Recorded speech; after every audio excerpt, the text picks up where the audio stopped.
Bueno, muy buenos días a todos, espero que estén teniendo un muy lindo día, chicos. Vamos a retomar el tema evolución, tema 12, porque justamente nos habían quedado pendientes un par de conceptos fundamentales que entran para el parcial. Lo último que nosotros habíamos visto es el concepto de frecuencia genotípica, fenotípica y alélica. Si a no se les va a pedir en ningún momento realizar ningún tipo de cálculo, ni ahora en el segundo parcial ni en el final, si es necesario entender los conceptos, sobre todo para entender el principio de Hardy-Weinberg, que es fundamental. Para entender el concepto del principio de Hardy-Weinberg es necesario entender que a principios del siglo XX una idea bastante común en la biología era pensar que si tomamos una población y ésta se reproduce sexualmente y efectivamente los rasgos se heredan de padres a hijos, se creía que justamente este simple hecho iba a provocar una modificación en la frecuencia de los alelos.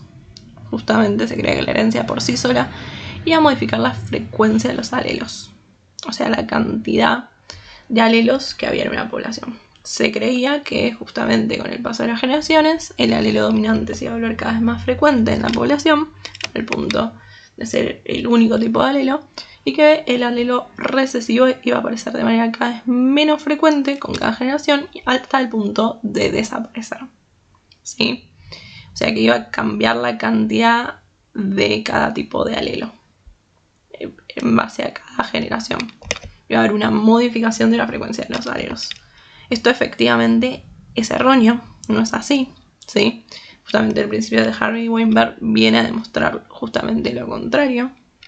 Este principio, el principio de Hardy-Weinberg, también conocido como el principio de equilibrio genético, plantea que es en una población ideal que no se encuentra atravesando ningún proceso de evolución. Si yo tomo esta población y se reproduce sexualmente, lo que va a ocurrir justamente es que la frecuencia de los alelos y la frecuencia de los genotipos no va a cambiar y se va a mantener constante de una generación a la siguiente. ¿Sí? El hecho de que la frecuencia de los alelos y la frecuencia de los genotipos no cambie, se mantenga constante de una generación a la otra, vamos a llamarlo equilibrio genético, ¿sí?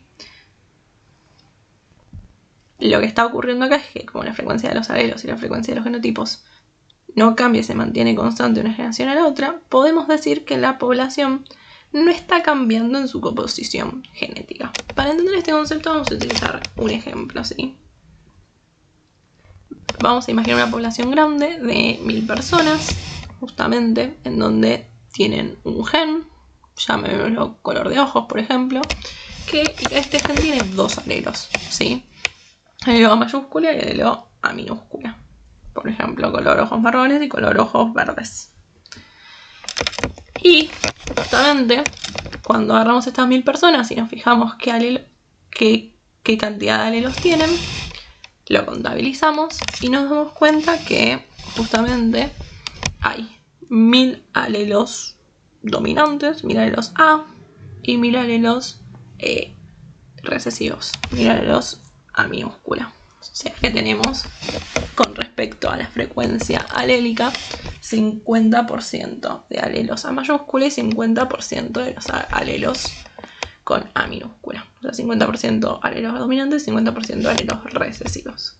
Ahora bien, si agarramos estas 1000 personas y comienzan a reproducirse de forma azarosa, lo que va a suceder como resultado es que justamente su descendencia va a ser 25% individuos homocigotos dominantes a 50% individuos heterocigotos A mayúscula minúscula y 25 individuos homocigotos recesivos A minúscula. Y justamente si contabilizamos la cantidad de alelos, va a ser la misma cantidad, ¿sí? Vamos a tener 1000 alelos dominantes, 1000 alelos recesivos. O sea, 50% alelos dominantes, alelos A mayúscula, y 50% alelos recesivos o alelos A minúscula, ¿sí? Y si esto lo repetimos una y otra vez, siempre nos van a dar los mismos resultados. La frecuencia alélica siempre va a ser la misma, o sea, siempre va a ser 50% alelos dominantes y 50% alelos recesivos. Y la frecuencia fenotípica también va a ser siempre la misma. Siempre vamos a tener 25% de individuos homocigotos dominantes, 50% homocigotos 50% de individuos heterocigotos y 25% de individuos homocigotos. Sí, porque estas fueron las bases desde las que se partió. Entonces la frecuencia alélica y la frecuencia genotípica no va a cambiar, se va a mantener constante de una generación a la otra. Estos porcentajes, ¿sí?, son meramente ejemplificadores, ¿sí? Si fuese que en una población hay 70% alelos A y 30% alelos A minúscula, esos porcentajes se van a mantener de una generación a la otra, ¿sí? Puedo cambiar los porcentajes, lo importante es que se mantengan de una generación a la otra, ¿sí?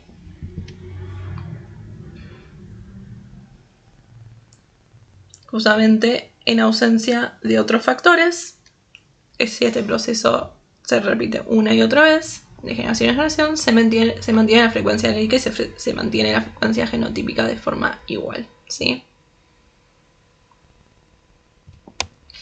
El modo en que se averiguan a veces estos resultados es justamente la ecuación, que no es necesario que está en el texto y que no es necesario que la utilicen y la repliquen. Pero bueno, por si lo leen en el texto, simplemente es cómo sacar a partir de la frecuencia de los alelos la frecuencia de los genotipos y viceversa, como a partir de la frecuencia de los genotipos se puede averiguar la frecuencia de los alelos, ¿sí? Son cuentas que se pueden hacer mediante ecuaciones.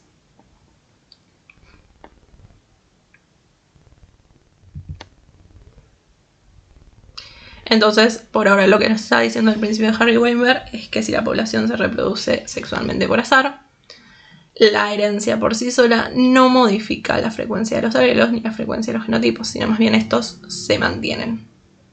Sí, va a haber un equilibrio genético. Se va a plantear que para que se mantenga este equilibrio genético, para que se mantenga la frecuencia de alelos y la frecuencia de genotipos constante de una generación a la otra y no cambie, se van a tener que cumplir 5 condiciones muy específicas, ¿sí?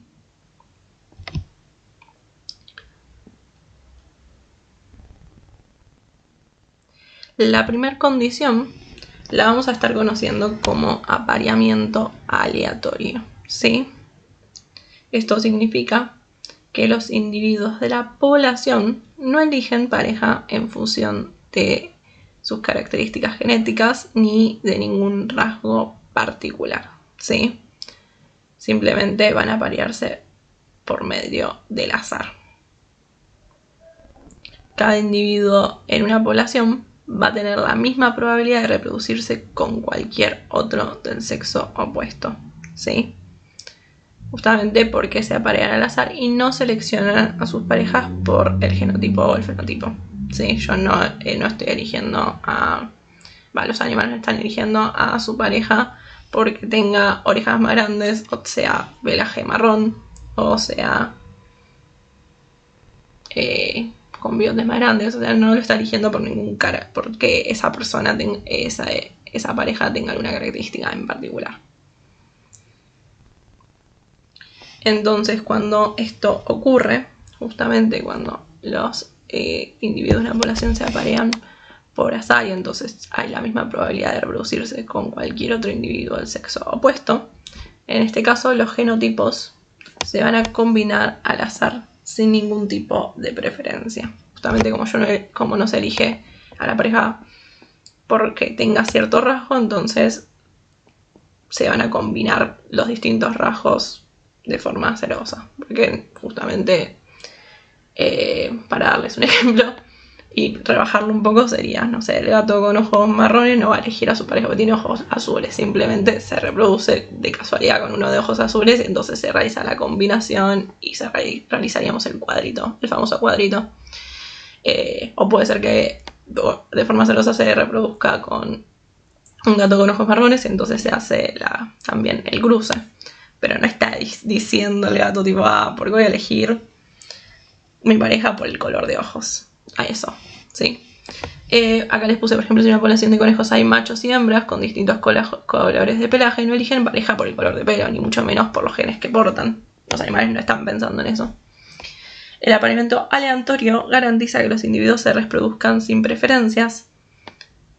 Justamente a esto se le dice que no va a haber ningún tipo de sesgo a la hora de la reproducción. Ni sesgos fenotípicos ni sesgos genotípicos, ¿sí? Justamente acá les aclaro, no hay selección de pareja basada en me conviene más este tipo de individuo. En la segunda condición se la menciona diciendo que justamente no deben producirse mutaciones. Esto se refiere a que no pueden aparecer nuevos alelos ni modificarse los existentes. Justamente si ocurriesen mutaciones y apareciese un nuevo alelo, o justamente se modificase algún alelo ya existente, esto ocasionaría justamente que ocurra el cambio en la frecuencia de los alelos y por ende el cambio en la frecuencia de los genotipos. Y si justamente cambia la frecuencia de los alelos y los genotipos, ya no se mantiene el equilibrio, ¿sí? Entonces no se está cumpliendo el principio. Estamos hablando de las 5 condiciones que se tienen que dar para que el principio se mantenga. Justamente acá les traigo un ejemplo. Si ocurre una mutación, por ejemplo el alelo A se transforma en un alelo A minúscula, lo que va a ocurrir es que la cantidad de alelos dentro de la población cambiaría. Justamente las proporciones de A mayúscula y A minúsculas no serían las mismas. Acá les trajo un ejemplo de eso mismo que estaba comentando. Imaginemos una población de 1000 individuos donde existe un gen con alelos A mayúscula y A minúscula y al inicio la frecuencia alélica son 600 con el A mayúscula y 400 con el A minúscula. Estas condiciones, si no ocurre nada externo, la proporción se mantendría, o sea, siempre serían 600 alelos con A mayúscula y 400 alelos con A minúscula. Pero supongamos que de repente pasa una mutación, ¿sí? En alguno de los individuos, de modo que algunos alelos A se transforman en A minúscula. Y entonces en cada generación 20 alelos A minúscula se transforman, 20 alelos A mayúscula se transforman en alelos A minúscula. Esto va a producir un cambio progresivo en la frecuencia alélica, justamente. Vamos a dejar de tener 600 alelos A mayúscula y 400 alelos A minúscula y con cada paso de la generación vamos a tener 20 alelos menos A mayúscula y por ende vamos a tener de repente 580 alelos mayúscula y 420 alelos minúscula y en la siguiente generación vamos a tener 560 y 440 y así sucesivamente hablando, ¿sí? Una mutación puede ser tanto la transformación de un alelo en otro, puede ser también que aparezca un alelo nuevo que antes no existía. Este ejemplo lo voy a mencionar más adelante, ¿sí? Una tercera condición es el hecho de que justamente para que se cumpla el principio y la frecuencia alélica y la frecuencia genotípica se mantenga constante de una generación a la otra, no tiene que ocurrir migración, ¿sí? O sea, no pueden entrar ni salir individuos de la población, porque en caso de que eso ocurra, esto cambiaría efectivamente la frecuencia de los alelos, ¿sí? La población, justamente, como no puede ocurrir migración y no pueden entrar ni salir individuos a la población, se dice que esta población tiene que permanecer aislada desde un punto de vista genético. Pues justamente si ocurre migración y de repente ingresa gente, va a entrar individuos que aporten alelos y si justamente si sale gente, vamos a tener menos individuos y entonces se retiran alelos, ¿sí? Para entender este concepto les traje también un ejemplo. Imaginemos una isla donde viven 500 conejos y se dan los 3 genotipos. En esa isla el alelo A tiene una frecuencia de 70 y el alelo A minúscula tiene una frecuencia del 30. Si no hay migración, esas frecuencias se van a mantener, o sea, siempre vamos a tener 70 A mayúscula y 30 A minúscula. Al igual que los genotipos, la frecuencia de genotipos que también se va a mantener. Si tenemos 49 A, 42 A minúscula minúscula, A mayúscula minúscula y 9 2 A minúsculas, esto se va a mantener una generación en la otra si la migración no ocurre, o sea, si la población queda exactamente con la misma cantidad siempre. Pero si de repente ocurre la migración y de repente llegan de un continente 100 conejos nuevos, entonces esos 100 conejos nuevos puede ser que tengan que el alelo A es mucho más común. Por ejemplo, en estos 100 conejos nuevos, el 80% de los alelos son A minúscula y el 20% de los alelos son A mayúscula. Tienen otra frecuencia alélica esta nueva población de conejos que se insertó. Si mezclamos las dos poblaciones que tienen frecuencias alélicas distintas, entonces, justamente, lo que va a suceder es que los nuevos conejos van a introducir más alelos A minúscula en la isla, pues justamente el alelo A minúscula es mucho más común en ellos, ¿sí? Como resultado, la frecuencia alélica va a cambiar, ¿sí? Porque originalmente teníamos que el alelo A mayúscula teníamos 70 y el alelo minúscula teníamos 30, y de repente si ponemos muchos más alelos A minúscula, de repente ese 30 va a subir. Puede ser que, por ejemplo, de repente se haga 50.